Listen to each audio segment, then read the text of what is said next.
Hello guys, ഇതാ ഞാൻ എന്താ ചിത്രം വരയ്ക്കുന്നു. മൂക്ക് നോക്കാം. ഇതെന്താ ഞാൻ ചിത്രം വരയ്ക്കുന്നത്? എന്താടി വരയ്ക്കുന്നത്? നാളെ വായന ദിനത്തിന് പോസ്റ്റർ ഉണ്ടാക്കി ചെല്ലാൻ പറഞ്ഞു. അപ്പം ഞാനത് വരച്ചുകൊണ്ട് കേട്ടോ ഗായ്സ്. ഹായ്. നീ കഴിഞ്ഞില്ല അനു?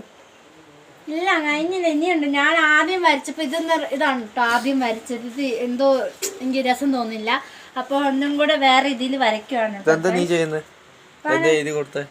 വളരാൻ നമുക്ക് വായനയിലൂടെ വായന നല്ല ചിന്ത, പ്രവൃത്തി, സമൂഹം ഇങ്ങനെയല്ലേ വായിക്കേണ്ടത്. ഞാൻ വായിച്ചപ്പോൾ തെറ്റിപ്പോയതാട്ടോ ഗൈസ്. അപ്പം നമുക്ക് ഞാൻ ആദ്യം ഇതാണ് കൊടുത്തത്. അതേപോലെ തന്നെ നമുക്ക് ഈ ഒരു ഇതിൽ എഴുതണം. അപ്പം പിങ്ക് ഷെയ്ഡുണ്ട്, ഡാർക്ക് ബ്ലൂ ഉണ്ട്, വയലറ്റ് ഉണ്ട്, ബ്ലൂ ഉണ്ട്. അപ്പം നമുക്ക് ആദ്യം വേണ്ടത് വയലറ്റ് ആണ്.